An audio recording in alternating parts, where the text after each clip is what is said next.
Hello viewers, ఒకసారి చూడండి. ఇవాళ బీరకాయ చట్నీ ఎట్లా చేసుకుందామో చూద్దామా.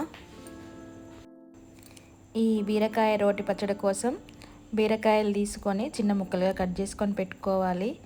కొన్ని పల్లీలు, నువ్వులు, ఎల్లిగడ్డలు, కొత్తిమీర ఆకు, జీలకర్ర తీసుకొని ముందుగా నువ్వుల్ని వేయించుకోవాలి. పిల్లలు బీరకాయ కూర తినమంటే వామ్మో బీరకాయ కూరనా అంటారు. ఇట్లా చట్నీ వేసి పెట్టిండ్రు అనుకోండి, టేస్టీగా కమ్మగా తినేస్తారు. ఆ తర్వాత గిన్నెలో కొంచెం నూనె వేసుకొని పచ్చిమిరపకాయలని గోలించుకోవాలి.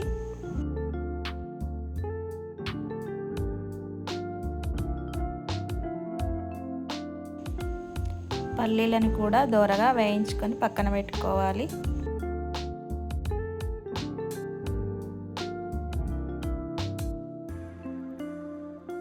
ఇప్పుడు కట్ చేసి పెట్టుకున్న బీరకాయ ముక్కల్ని కూడా మంచిగా గోలించుకొని పక్కన పెట్టుకోవాలి.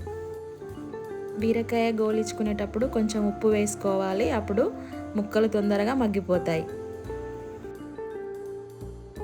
ఈ చట్నీ దోశ, ఇడ్లీ, రైస్లోకి కూడా చాలా టేస్టీగా ఉంటుంది.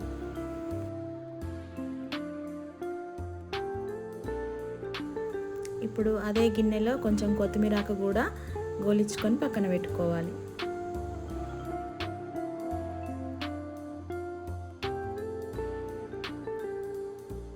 ఇప్పుడు మిక్సీ జార్ తీసుకొని ముందుగా నువ్వుల్ని గ్రైండ్ చేసుకోవాలి. ఎందుకంటే అన్నీ ఒక్కసారి గ్రైండ్ చేసుకుంటే నువ్వులు మెదగవు, అందుకోసమని ముందే నువ్వుల్ని పొడి చేసుకోవాలి. ఆ తర్వాత పల్లీలు, బీరకాయ ముక్కలు, ఎల్లిపాయలు, జీలకర్ర అన్నీ వేసుకొని గ్రైండ్ చేసుకోవాలి. మీ టేస్ట్కి తగినట్టుగా కొంచెం చింతపండు కూడా వేసుకోవాలి. ఇప్పుడు చట్నీ మొత్తం గ్రైండ్ చేసుకున్న తర్వాత చివరిలో కొత్తిమీరాకు యాడ్ చేసుకోవాలి. ఎందుకంటే కొత్తిమీరాకు మెత్తగా గ్రైండ్ కాకుండా ఉంటే టేస్ట్ బాగుంటుంది. ఈ వీడియో కనుక మీకు నచ్చినట్టయితే ప్లీజ్ సబ్స్క్రైబ్ చేసుకోండి, షేర్ చేయండి, లైక్ కూడా చేయండి. మరిన్ని వీడియోలతో మళ్ళీ కలుద్దాం.